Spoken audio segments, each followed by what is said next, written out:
Tema 1.2.5. Tipo de cambio. El tipo de cambio se refiere a cuánto vale nuestra moneda con relación a una moneda extranjera. Esta se conoce como la definición europea del tipo de cambio. O viceversa, cuánto vale la moneda extranjera en términos de la moneda local, que es la definición americana del tipo de cambio. Es lo mismo, pero de manera inversa. En una es cuánto vale nuestra moneda con relación a una moneda extranjera, o sea, cuántos dólares vale el peso. Y la otra es cuántos pesos vale el dólar, que es la que nosotros utilizamos constantemente y que es la definición americana. Bueno, el mercado cambiario, que es el lugar donde se realizan las transacciones de divisas. Las divisas, recordemos que son las monedas, cumple tres funciones básicas. Una es transfiere poder de compra de una moneda a otra y de un país a otro.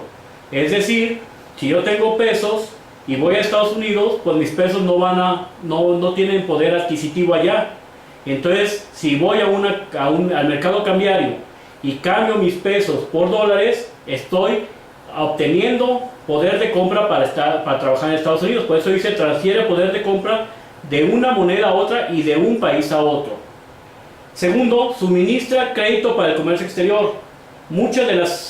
Se puede decir que la gran mayoría de las transacciones de comercio exterior se realizan a través del crédito. Entonces el mercado cambiario permite hacer esto, ya sea a través de lo que se conoce como las cartas de crédito, que son documentos a través de los cuales yo le vendo a un importador de otro país, él me da una carta de crédito y yo con eso la puedo cambiar en un banco por mi pago. Igual también existe lo que ya vamos a ver más adelante, que son los mercados a futuro del tipo de cambio, que no normalmente es el tipo de cambio a la vista, o sea, lo que está ahora, sino podemos comprar moneda a 30 días vista, a 60 días vista, etc. Y la tercera es brinda facilidades para los riesgos de cobertura de cambio extranjero, lo mismo que acabamos de decir. Si yo me quiero proteger, bueno, pues yo compro algún tipo de opción o algún tipo de documento financiero que me permita protegerme contra el riesgo de que se deprecie una moneda o de que se aprecie la otra y eso me perjudique en una deuda que yo tenga en dólares o en un pago que yo desee recibir. Bueno, el sistema de cambiario o el mercado cambiario funciona como una pirámide, donde en la base están los importadores, exportadores, especuladores, turistas y empresas, y en la parte alta está el Banco Central. Bueno, la parte fundamental o la parte alta de la pirámide es el Banco Central porque él es el que maneja en última instancia el mercado cambiario de un país a través de la reserva monetaria. Que acuérdense que la reserva monetaria, una de las partes importantes es la cantidad de divisas que tiene de otros países. Entonces, a través de esta reserva monetaria, el Banco Central controla el mercado cambiario. Y el Banco Central genera los dólares y se los provee a los corredores. Los corredores son intermediarios financieros. Estos son grandes, se puede decir que son los mayoristas del mercado cambiario. Ellos compran grandes volúmenes de dólares, venden grandes volúmenes de dólares y sirven como intermediarios con la banca comercial. Muchas veces estos corredores son la misma banca comercial, nomás que funciona como mayorista. La banca comercial funciona ya como el minorista, el que se acerca a los usuarios de divisas y es el que realiza la transacción. Entonces la banca comercial o las agencias de cambio son las que reciben los dólares y ya los importan. ¿Y quiénes son los usuarios de estos dólares?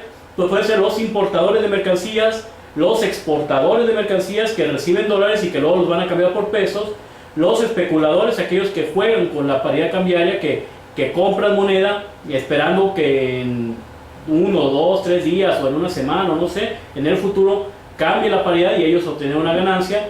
Los turistas extranjeros, que tanto los que vienen al país como los mexicanos que van a otros países, y las empresas que adquieren crédito o que realizan actividades de comercio exterior. Y así funciona el mercado cambiario como una cámara de compensación. Entonces lo que pasa es, por ejemplo, quienes ofrecen dólares, por los exportadores, aquellos que venden, reciben dólares y luego los cambian por pesos. Los turistas que vienen del extranjero, que traen sus dólares y los quieren cambiar por pesos pues para gastar en México. Y los especuladores, esos dólares entran como en una caja que es la cabra de compensación, y luego salen para los que demandan dólares. ¿Quiénes son los que demandan dólares? Pues los importadores, los turistas y los especuladores. Y viceversa, mientras los que ofrecen dólares reciben pesos, o sea, ofrecen dólares para demandar pesos, los que ofrecen pesos lo hacen para demandar dólares. Y así forma una cámara de compensación donde se van cambiando la moneda de un país con la moneda del otro. Bueno, existen dos tipos de cambio. Así como decíamos que existían dos tasas de interés, también aquí existen dos tipos de cambio. A la compra, que es cuando el intermediario compra moneda, o sea, cuando el banco o la agencia de cambios nos compra moneda y nos ofrece un tipo de cambio. El dólar está a la compra a 15.30, pues esa es la manera como nos la va a comprar el banco. A la venta es lo que el intermediario vende la moneda. Entonces yo digo, está a 15.30 compra y a 15.60 venta. Yo los compro a 15.30 como banco y los vendo a 15.60. La diferencia entre ambas paridades, así como la tasa de interés se llamaba intermediación financiera, aquí la diferencia entre ambas paridades, la paridad de compra y la paridad de venta, se llama spread, que quiere decir en español margen, y está definido como si fuera una tasa de cambio. Es el precio a la venta menos el precio a la compra sobre el precio a la compra, y en términos porcentuales. Bueno, el spread, qué tan amplio o qué tan corto es el spread, eso depende de 5 razones básicas. Uno es, el spread es inverso a la cantidad comercial. Entre más se comercie una moneda, el spread es menor, porque hay más seguridad en la moneda y porque es como en cualquier mercado. Cuando uno compra mayoreo, el precio es más bajo que cuando uno compra menudeo. Así pasa lo mismo. Si yo compro una grande cantidad de dólares, pues voy a obtener una mejor cotización a si compro una pequeña cantidad de dólares. Es directamente proporcional, o directo más que proporcional, directo a la turbulencia o volatilidad del mercado. Entre más sea un mercado más inestable, más volátil, sea un mercado, es mayor el spread. O sea, si yo estoy aquí en México, en Guadalajara por ejemplo, y hay turbulencia financiera, o sea, hay mucha especulación, hay mucha compra y venta, y no existe estabilidad, pues obviamente el estrés va a ser mayor, porque el intermediario financiero se va a querer asegurar o proteger de esta volatilidad. Es inversa el tamaño del mercado. Entre más grande es el mercado, es más pequeño el spread.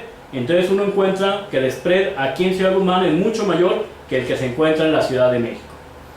Es inverso de la fuerza y común de la divisa. Obviamente, monedas más sólidas y más reconocidas generan un menor margen que monedas menos conocidas, más difíciles pues de intercambiar. No es lo mismo el spread que se maneja en el dólar, que es la moneda más fuerte del mundo, al spread que se manejaría en la moneda de Guatemala o de El Salvador, ¿verdad? Y es inversa a la seguridad del instrumento financiero que se trate. Es decir, entre más seguro es este instrumento, menor es el spread. Bueno, existen diferentes regímenes cambiarios. Nosotros aquí tenemos en esta figura los diferentes regímenes por los que México han transitado. De 1957 a la actualidad, México ha transitado por todos los regímenes cambiarios que existen. Entonces, tanto los extremos como sus variantes. Podemos decir que el régimen cambiario, existen dos extremos. Uno es el régimen de tipo de cambio flexible, que es el que se maneja como cualquier mercancía que en el mercado, a libre juego de la fuerza y la demanda, de la oferta y la demanda. Y existe el contrario, que es el tipo de cambio fijo, que es aquel que no se mueve a pesar de que haya movimientos en las curvas de oferta y demanda. Ahorita vamos a ver cómo funciona. Podemos decir que entre estos dos están otros, como el tipo de cambio dual, que México vivió en la época de Miguel de la Madrid, entre el 82 y el 88. Está la devaluación gradual, que México vivió en la época de José López Portillo, entre 76 y 82. Están las bandas cambiarias, que se vivieron con Salinas de Gortari entre 88 y 94. Está lo que se conoce como la flotación sucia, que se vivió principalmente en el sexenio de Ernesto Zedillo y en la primera parte del sexenio de Felipe Calderón. Y está el tipo de cambio flexible, que es el que se maneja por libre oferta y demanda, que se vivió principalmente en el sexenio de Vicente Fox, en la segunda parte del sexenio de Felipe Calderón y actualmente con Peña Nieto. el tipo de cambio fijo se vivió principalmente entre 1957 y 76, durante prácticamente 20 años, con Ruiz Cortines, con López Mateos, Díaz Ordaz y Echeverría. Y está el control de cambios, que ya es un caso extremo cuando hay una crisis cambiaria, y que en el caso de México se vio en 1982 con la crisis, el final de la presidencia de López Portillo, y cuando se dio la crisis del 82. Posterior, en otros países que ahorita manejan ese control de cambio, uno de ellos puede ser Argentina, otro es Venezuela, por decir algunos países que lo están manejando.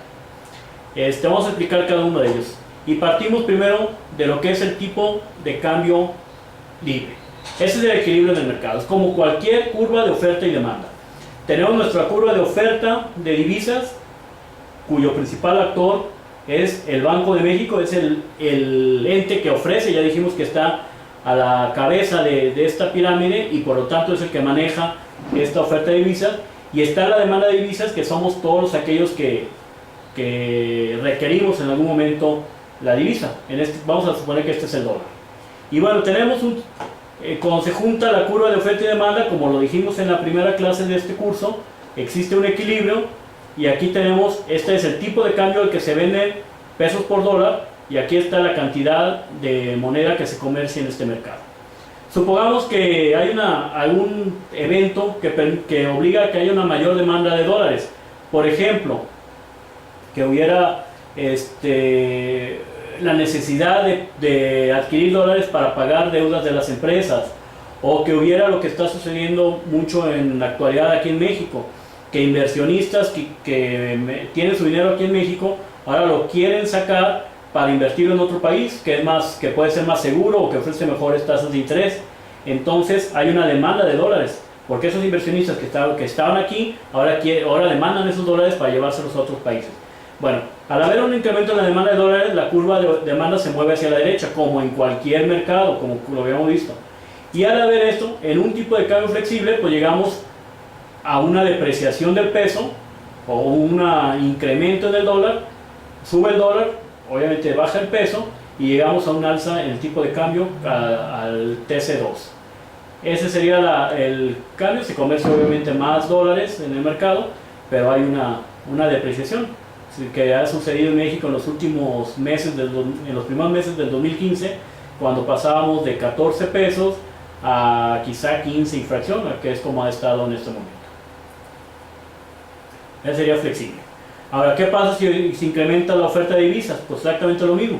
Si se incrementa la oferta de divisas porque entra mucho dinero al mercado, porque México se vuelve un mercado muy atractivo para invertir, entonces empiezan a llegar inversiones a través de inversión extranjera directa, pero sobre todo inversión extranjera en cartera. Entran dólares a la economía, esto aumenta la oferta de dólares en el mercado. Si no aumenta la demanda, pues el tipo de cambio, el peso se aprecia o el dólar se deprecia, y entonces tenemos un dólar más barato y un peso más caro, que en algún tiempo se le llamó el superpeso, porque era un peso que estaba frecuentemente apreciándose por esta entrada de capital.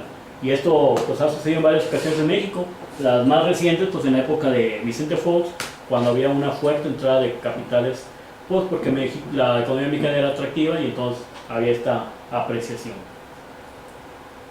Ahora vamos a ver qué pasaría si fuera el tipo de cambio fijo. Supongamos que estamos en el punto A de la gráfica. Si estamos en el punto A, tenemos un tipo de cambio 1 y una cantidad que se comercia. Supongamos que hay un ataque especulativo o un incremento en la demanda de divisas, como lo vimos en el anterior. Lo lógico es que pasáramos al punto B. Al pasar al punto B, el peso se deprecia, o el dólar se aprecia, el dólar aumenta de precio, y llegaríamos a un nuevo equilibrio en el punto B. Sin embargo, como estamos señalando que es tipo de cambio fijo, en el tipo de cambio fijo, el Banco de México o el Banco Central de un país dice: el tipo de cambio es tal y no se va a mover durante un buen periodo de tiempo. O sea, aunque haya circunstancias, aunque la unidad esté estudiando, el tipo de cambio está aquí. Y así sucedió en 1957. El gobierno dijo: el dólar va a costar 12.50, y hasta 1976 costaba 12.50 y nunca se movió. No había eso de que ahora subió a 13, ahora bajó a 11, no, era 12.50, y nadie le ponía atención a cuánto está el dólar, porque ya sabemos que estaba a 12.50. Esto sucede en este tipo de cambio. Aquí hay una demanda, un incremento de la demanda, y aparentemente tiene que aumentar el dólar. Sin embargo, lo que pasa es que acude el Banco Central, en el caso de nosotros, el Banco de México, con sus reservas monetarias, y entonces ofrece más dólares a través de sus reservas en el mercado, o sea, usa dólares de su reserva y los empieza a vender a través de los intermediarios financieros y la banca comercial, y ya provoca que el tipo de cambio vuelva al punto C, o sea, al mismo nivel en que está en el punto A. Por eso es tipo de cambio fijo.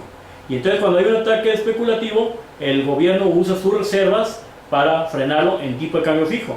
Para esto, pues una necesidad fundamental es que tenga una fuerte cantidad de divisas para poder manejar sobre eso. Ahorita el tipo de cambio fijo ya es más difícil que se encuentre por las circunstancias de los países. Por eso ya no es tan fácil que encontremos esta cosa. Ahora, ¿cómo se da bajo tipo de cambio fijo una devaluación? Supongamos que partimos del punto A, tenemos un tipo de cambio 1.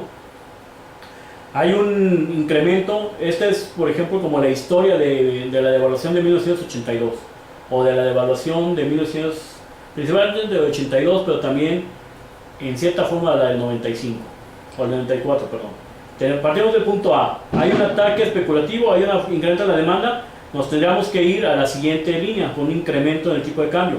Sin embargo, el Banco de México, a través de sus reservas, vende más dólares y pasamos otra vez al igual.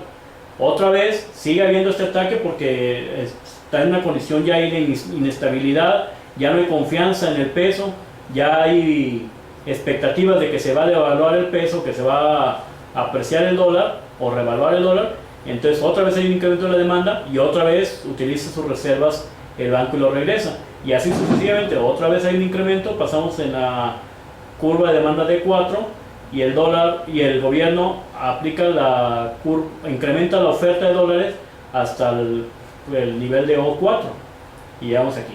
Y hay un nuevo ataque, nos vamos hasta el D5, pero aquí ya el gobierno, o el Banco Central, perdón, el Banco de México ya no tiene las suficientes reservas para seguir defendiendo al peso. Entonces se da un ataque especulativo, pasamos al punto B, y el gobierno lo que dice es: me salgo del mercado, o sea, dejo de vender porque ya no tengo divisas, y que se libera pues el peso y se va a un libre cambio. Entonces pasamos al punto B. El problema aquí es que como ya se generaron expectativas de devaluación y la gente ya vio que sí se cumplieron, entonces la gente empieza a demandar todavía más dólares con una perspectiva de que van a aumentar y voy a obtener una utilidad en el corto plazo bastante buena. Y esto hace que nos movamos a la curva DC, y como el gobierno ya se salió del mercado, pues pasamos hasta el punto C, en la curva D6. Hasta el punto 6, y ahí se va. Y esa es la historia de una devaluación como la de 1982. Que vamos a explicar antes de esto qué pasa con los otros modelos que mencionamos. Vamos a explicar. ¿Qué significa el tipo de cambio dual? El tipo de cambio dual se encuentra un poco más cercano al tipo de cambio fijo. En este caso se manejan dos tipos de cambio. Uno que es fijo y que se maneja sobre todo para transacciones de comercio exterior, para evitar que esto impacte en la importación de mercancías y que luego con ello pegue en la inflación. Y otro tipo de cambio que se deja libre juego de oferta y demanda, y que ese se maneja a como está la oferta y la demanda. Entonces tenemos en el tipo de cambio fijo, podemos tener el dólar a 10 pesos por ejemplo, y en el tipo de cambio flexible o el que está en el mercado se puede tener a 15 pesos. Si yo soy importador y compruebo que es para importación, me venden el dólar a 10 pesos y con eso no le pego a la inflación. Pero si yo soy especulador o si yo soy turista, pues me lo venden a 15 pesos. Entonces así se maneja un tipo de cambio dual. Hoy por hoy Argentina tiene este esquema de tipo de cambio dual. Luego está la devaluación gradual. En la devaluación gradual también es otra cosa, es un tipo de cambio semifijo. ¿Por qué? Porque la gente ya sabe cómo va a ser el tipo de cambio. O sea, hoy cuesta 12.50, mañana va a costar 12.60, el otro día va a costar 12.70, el mes que entra va a costar 12.90. Ya está previamente establecido, se está devaluando, pero de una manera muy gradual, muy pequeñita. Y la gente sabe, no es de que voy a comprar el periódico a ver si mañana cuesta 12.90 o 12.80, no. ya el gobierno a través del Banco de México me informó que va a costar 12.60 el dólar. Y entonces yo ya no voy a estar especulando a ver si cuesta más o menos. Simplemente que sí, yo sé que ese día cuesta 12.60 y que al día siguiente va a costar 12.70, por decir algo. Luego están las bandas cambiarias que existieron con Salinas de Gortari. Las bandas cambiarias es otro tipo de cambio que podemos decir que ahora es semiflexible. Resulta que tenemos ya sea un piso o un techo o uno de los dos. Supongamos en el caso de México teníamos un techo. Abajo de ese techo, por ejemplo, el gobierno decía, hoy el techo es de 12 pesos. Bueno, abajo de ese techo el tipo de cambio se mantiene flexible. Puede costar 11.10, puede costar 11.40, de acuerdo con la oferta y la demanda. Pero si llega a los 12 pesos, que es el techo, entonces el Banco de México utiliza su reserva monetaria, las vende en el mercado para que no pase de ese 12 pesos. Entonces es flexible en cuanto es fijo, en cuanto que tiene un techo. Es flexible por debajo de ese techo. O si hay un piso, pues entre el techo y el piso. Así es como funcionan las bandas cambiarias. Y luego está la flotación sucia.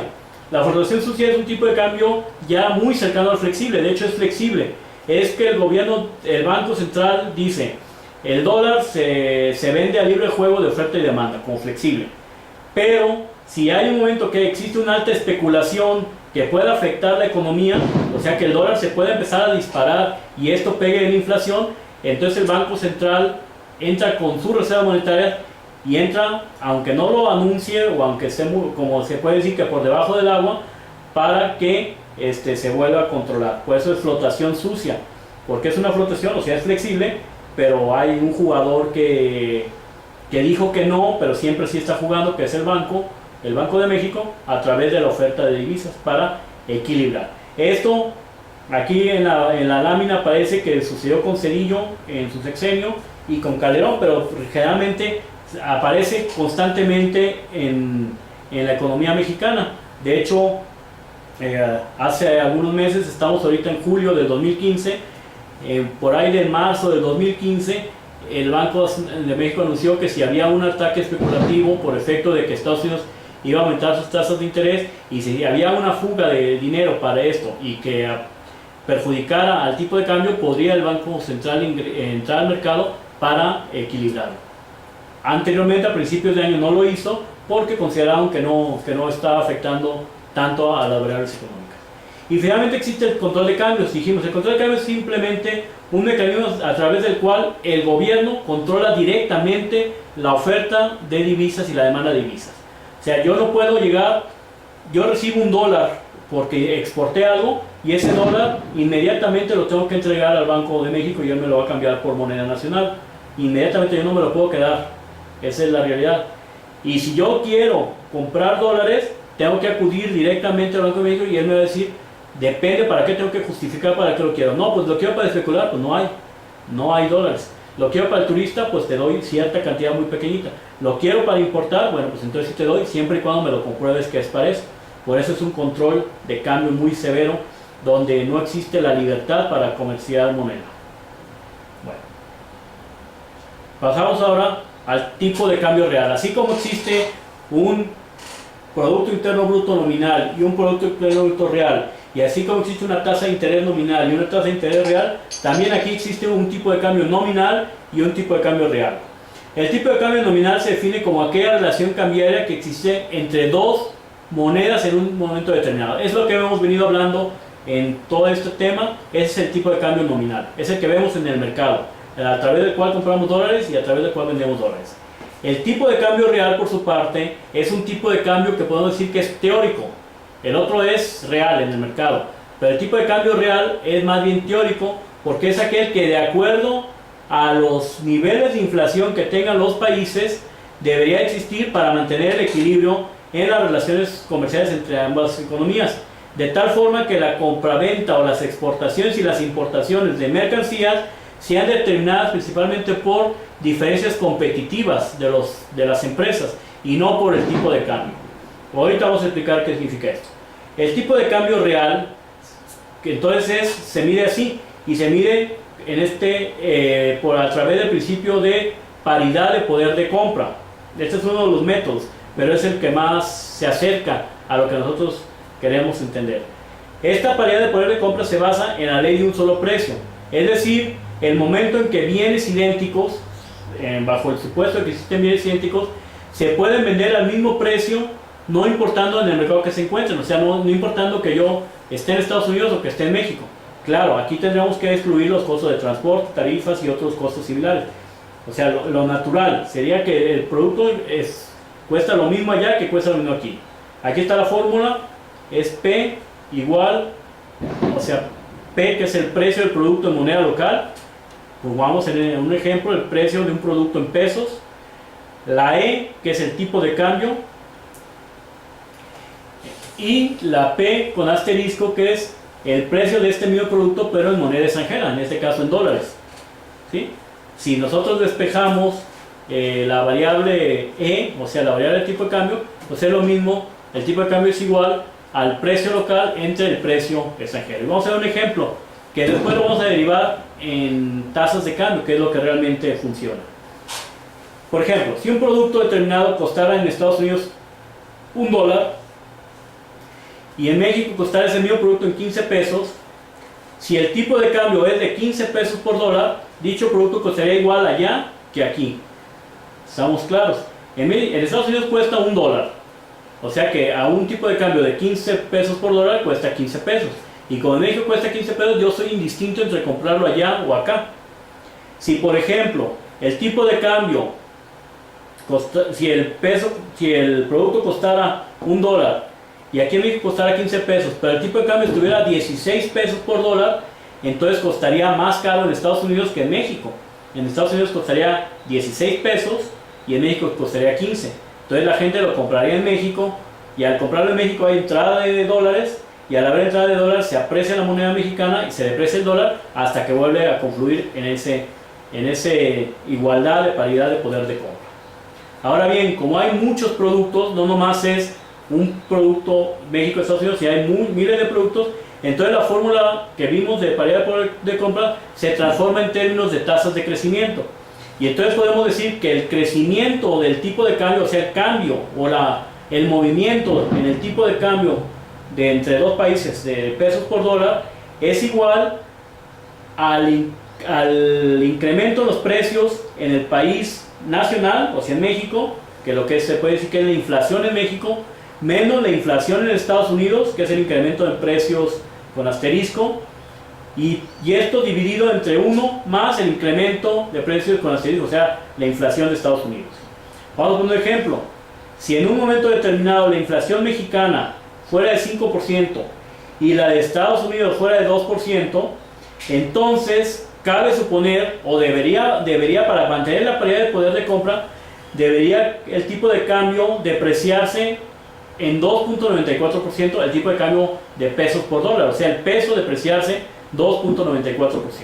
Y ahí está la fórmula, incremento en el tipo de cambio, volvemos a repetir, ahí está la fórmula, 0.05, que son 5% de la inflación en México, menos 0.02, que es la inflación en Estados Unidos, entre 1 más 0.02, que es la inflación en Estados Unidos, y esto, si ustedes hacen la operación, es 0.094, transformado en porcentaje es 2.94%. O sea, el dólar tendría que aumentar 2.94% o el peso depreciarse 2.94%. Bueno, entonces, teniendo esto, ¿cómo vamos a calcular el tipo de cambio real? El tipo de cambio real, que ahora lo vamos a definir con una letra E minúscula, es igual al tipo de cambio nominal en un año base, así como definimos año base en la inflación, así como definimos año base o periodo base en el Producto Interno Bruto, también aquí tenemos que definir un periodo base. ¿Este periodo base cuál es? Bueno, cuando suponemos nosotros que las condiciones competitivas entre México y Estados Unidos son similares.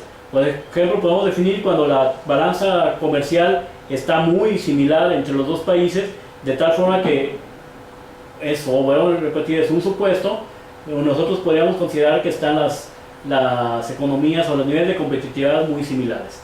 Entonces ahí tenemos el tipo de cambio del periodo base multiplicado por los diferenciales de inflación, o sea, la inflación en México entre la inflación en Estados Unidos. Y vamos a pasar a hacerlo esto en una hoja de Excel para entender qué significa esto. Por principio de cuentas, tendremos que ir nuevamente al Banco de Información Económica, y la primera variable que vamos a ocupar es, por supuesto, la variable de tipo de cambio. Esa es la primera variable que vamos a necesitar. Vamos a necesitar tres variables: tipo de cambio nominal o tipo de cambio en el mercado, inflación de México e inflación de Estados Unidos. Con eso vamos a calcular el tipo de cambio. ¿Sí? Bueno, entonces acudimos al banco y vamos a irnos a financiero y bursátil, indicadores financieros y bursátiles, tipo de cambio. Aquí viene el tipo de cambio, cotización del dólar en el mercado cambiario nacional, y vamos a irnos al tipo de cambio bancario y al tipo de cambio a la venta. Marcamos este y le damos consultar. Aquí opciones de consulta. Vamos a ver, supongamos que lo queremos desde 1985 hasta el 2015. Vamos a ver si existe datos para todos, y en este caso aquí lo tenemos. Bueno, pues bajamos nuestro y ya sabemos que aquí está indicadores financieros y bursátiles, cotización del dólar en el mercado cambiario nacional, tipo de cambio bancario en pesos por dólar. Y tenemos que, por ejemplo, en julio de 1985 era 35 centavos de peso por un dólar. Esto porque recordemos que la moneda mexicana perdió 3 ceros en el año de 1992. Entonces en el 85 valía 356 pesos por dólar, pero con ese cambio, bueno, pues se queda en 0.3563. hasta ahí vamos bien. Ese es nuestro tipo de cambio, que en el último periodo que tenemos aquí, que es en el mayo del 2015, ya está en 15 pesos 60 centavos por dólar. La segunda variable que tenemos que utilizar, que tenemos que obtener, es la inflación de México, la inflación de México. Entonces, vamos a ver, ya sabemos dónde se obtiene la inflación de México, a través del índice nacional de precios al consumidor. Aquí, en este ejemplo que ya fue transcrito, aquí lo tenemos. Si nosotros queremos hacerlo, pues ya sabemos que tenemos que irnos otra vez acá, donde está precios e inflación, índice nacional de precios al consumidor, mensual, índice, objeto de gasto.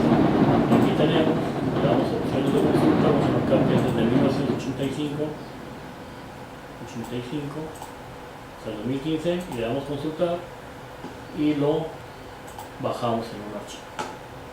Y aquí tenemos nosotros esto, y esto lo vamos a pasar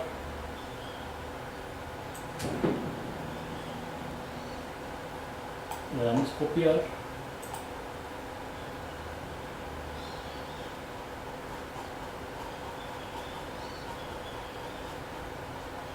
lo copiamos todo y lo pegamos. Aquí lo vamos a copiar, lo vamos a la otra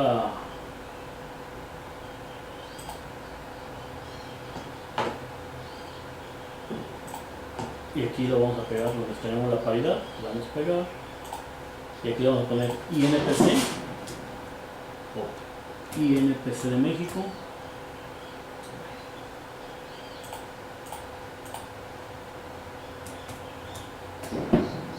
Y vamos a ver de qué fue cuál era la base que nos mencionaron aquí.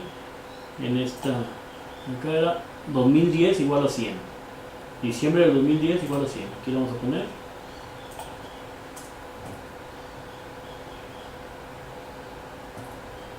Diciembre 2010 igual a 100. Ahí lo tengo. Ahora el siguiente es, tenemos que saber cuál es la inflación en Estados Unidos. Aquí le vamos a poner INPC y le ponemos un asterisco para saber qué es la inflación de Estados Unidos. Bueno, existe para ello una hoja que nosotros, donde lo podemos obtener. Esta es esta. Se conoce, es el Buró de Estadística de Trabajo, Bureau of Labor Statistics del gobierno de los Estados Unidos, y la página es www.bls.gov con B chica, www.bls.gov diagonal CPI y otra diagonal. Y entonces entramos a lo que es el índice de precios al consumidor, Consumer Price Index, en esta página, y vamos a buscarlo en este lado. Nos bajamos en esta página y aquí tenemos donde dice todos los consumidores urbanos, All Urban Consumers, y de series actuales, y le vamos a dar en las tablas, ¿sí? Damos aquí en tabla y aquí tenemos diferentes meses. El más actualizado que tenemos es para abril, en este momento, cuando se está grabando este video, perdón, es en abril del 2015 y está en PDF. Bajamos ese archivo del PDF y aquí lo tenemos. Y aquí vamos a buscar dónde está el índice histórico de precios al consumidor. Aquí viene todo el movimiento del último año, está 2015, 2014, los diferentes desagregados por tipos de producto, etcétera, etcétera. Pero si nosotros vamos a cada una de las páginas finales, vamos a ver, vamos a llegar al histórico. Aquí tenemos el histórico. Aquí dice índice de precios al consumidor histórico para todos los consumidores urbanos en ciudades promedio de las ciudades de Estados Unidos y todos los ítems.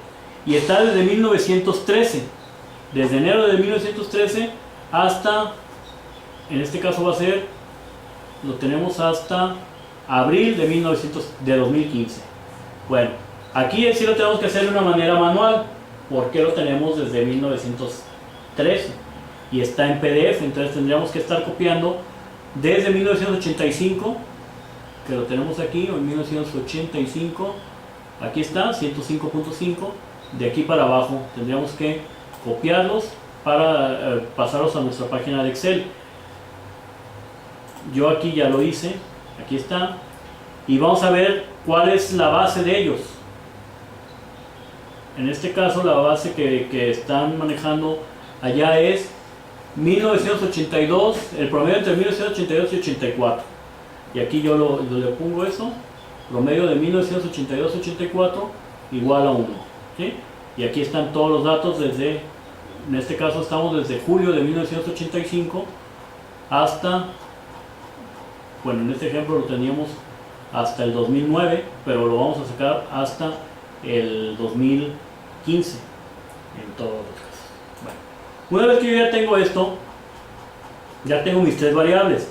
Lo primero que tengo que ver es que el índice de precios al consumidor en México tiene una base y el índice de precios al consumidor en Estados Unidos tiene otra base. Tengo que hacer que sea la misma base. Esa es la parte importante. Tengo que hacer que tenga la misma base de tal forma que coincidan en el mismo momento, sea uno. Y ustedes ya saben cómo se hace para cambiar la base, ¿no? Vamos a suponer en este caso que decidimos que sea julio de 1997 nuestro periodo base.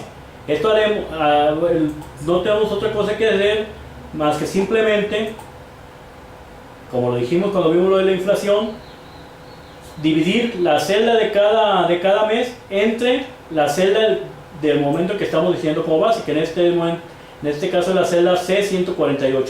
Y ustedes ven que la celda C148 es cuando es julio de 1997. Lo divido cada una de las celdas entre esa celda C148.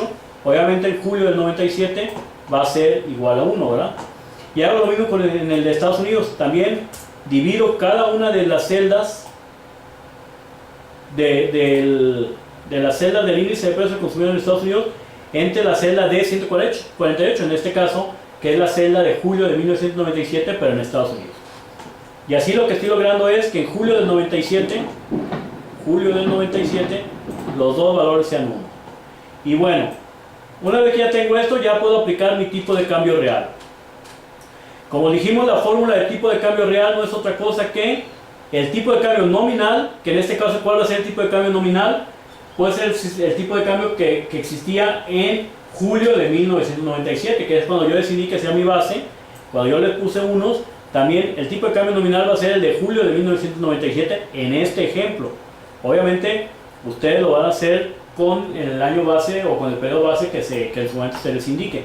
Pero aquí es julio de 1997 y que era cuando era 7.83 pesos por dólar y es la B148. Entonces en mi fórmula yo pongo B148 por, y voy a dividir la inflación de México o el índice nacional de precios del consumidor de México en el momento que estoy haciendo, que es la celda E4, entre el índice nacional de precios del consumidor de Estados Unidos, que es la celda F4.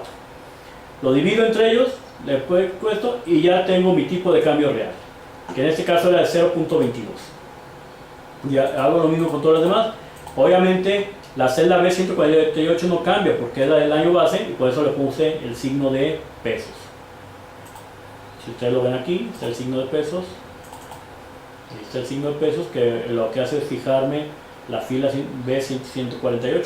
Las otras sí van cambiando cada uno de los meses. Bueno, ahora bien, supongamos que queremos ver qué pasa, que ya definimos que nuestro año base sea julio de 1997 y tenemos un tipo de cambio nominal de 0.35 pesos por dólar. De acuerdo con esta base y de acuerdo con los niveles inflacionarios de los dos países, en julio de 1985 el tipo de cambio real tendría que estar a 22 centavos de pesos por dólar y está a 35. ¿Qué significa esto? Que el dólar está muy caro, ¿no? Que debiendo por los diferenciales de inflación estar a 22, está a 35. Entonces está sobrevaluado. Ahora vamos a calcular entonces cuál es el margen de sobrevaluación, o sea, qué tanto está el dólar caro o el peso barato. En este caso es un peso barato, o sea, lo estamos viendo el margen de sobrevaluación en función del peso, que es la moneda local. Entonces, si vale 35 cuando debería costar 22, quiere decir que hay un margen de sobrevaluación o de subvaluación en este caso, o sea, un margen negativo de sobrevaluación de 36.95%. ¿Cómo hago esta fórmula? Pues ya sabemos, esta fórmula para ir con lo que dice el texto, ya sabemos que es el tipo de cambio real menos el tipo de cambio nominal, y esto dividido entre el tipo de cambio nominal, ¿verdad? Y lo vemos en términos porcentuales y ahí está 36.95%. Y eso lo copiamos para toda la serie, que en este ejemplo llegamos hasta junio del 2009 y ya lo tenemos. Bueno, ahí está nuestro margen de sobrevaluación. Y entonces yo puedo decir, bueno, aquí vamos a ver una cosa que es muy interesante. Obsérvese que durante toda la época de la crisis, cuando teníamos una gran devaluación del peso por dólar, cuando se estaba devaluando constantemente, o sea, en la década perdida, tomen en cuenta que pasamos a finales de 1982, el dólar costaba alrededor de 25 pesos por dólar, de los pesos de antes, 25 pesos. A finales de 1987 costaba 2.273 pesos por dólar. 2.273 pesos por dólar. De 25 a 2.200. O sea, toda esa década se estuvo devaluando el peso. Y al estarse devaluando constantemente, pues obviamente teníamos un dólar caro y un peso muy barato. Y aquí están los márgenes, el margen de sobrevaluación pues era negativo. Pero vean lo que pasa a partir de 1990, o de ya desde el 89, empieza a bajar ese margen de sobrevaluación. Sigue siendo negativo, pero ya es menos 12, menos 13, menos 14, menos 10, 9, 8, 7, se va poniendo, o sea, se va encareciendo el peso, se va encareciendo con base en las condiciones económicas. Es cuando se da el frenón al dólar, o sea, cuando se da el pacto de solidaridad, una de las primeras consecuencias es se frena la devaluación del dólar, el dólar se empieza a quedar en un solo nivel pero los diferenciales de inflación siguen siendo muy distintos entre México y Estados Unidos. Mientras Estados Unidos mantiene inflaciones de 2-3%, México todavía en estos años mantiene inflaciones, como ya lo vimos en su momento, de 25-26%. Entonces hay una gran diferencia, y si el dólar no se ajusta, o el peso en su defecto no se ajusta para que considere estos diferenciales, lo que pasa es que el margen de subvaluación empieza a bajar, hasta que en marzo de 1991 se da el cambio. En febrero todavía era negativo, y aquí ya hay sobrevaluación. O sea, ya tenemos un peso más caro que lo que debe costar. Debiendo costar 2.99, ya costaba en ese momento, debiendo costar 3 pesos por dólar, costaba 2.99. Y ahí empieza a crecer. Y vean lo que llegamos, cuando llegamos a la época de, vamos a ver, noviembre de 1994. Tenemos un margen, un dólar, un peso sobrevaluado en 12.70%. O sea, ya cambió totalmente. Debiendo costar 3.90, cuesta 3.45. ¿Qué pasa con esto? Ahorita vamos a ir a una de las hipótesis que tenemos aquí. Que cuando está sobrevaluado la moneda local, disminuyen las exportaciones y aumentan las importaciones. Cuando está subvaluado, aumentan las exportaciones y disminuyen las importaciones. ¿Por qué? Porque cuando hay sobrevaluación, los productos que están cotizados en la moneda extranjera, o sea, cuando hay sobrevaluación del peso, el dólar está barato aquí en el mercado mexicano. Y entonces todos los productos que se venden en dólares, pues son baratos. Y en cambio los productos que se cotizan en pesos, como el peso está caro, pues se vuelven caros. Entonces el comprador prefiere el producto, ante un mismo producto, como lo dijimos en el ejemplo de paridad de poder de compra, ante un producto idéntico, si está más barato en dólares que en pesos, pues lo voy a comprar en dólares. O sea, voy a aumentar mis importaciones y voy a disminuir las exportaciones. ¿Qué sucedía en la práctica en México? Realmente no pasaba esto. O sea, el dólar seguía, las exportaciones, bueno, no pasaba completamente. Las exportaciones estaban creciendo por la apertura comercial y todo este boom exportador. El problema era que las importaciones estaban creciendo mucho más. Y por eso llegamos, lo mencionamos en una ocasión anterior, a que para noviembre, diciembre del 94 teníamos un déficit en cuenta corriente superior a los 30,000 millones de dólares. Que en el tema pasado del avance de pago vimos que México llegó a tener déficit en estos últimos años hasta de 10,000, pero allá eran 30,000 o 35,000. ¿Por qué? Porque importábamos mucho. Entonces esto afectaba a las importaciones, o sea, volvía muy baratas las importaciones, hacía que creciera el déficit en cuenta corriente, ahorita lo vamos a ver, y esto fue lo que llevó en gran parte a la crisis de 1994. ¿Qué pasa? Se devalúa el peso, fíjense, pasa de 3.54 en diciembre de 2012, el famoso error de diciembre se da el 21 de diciembre de este año, y en enero ya estamos a 6.20 el peso por dólar. Aquí está el punto de quiebre, por eso lo ponemos en rojo.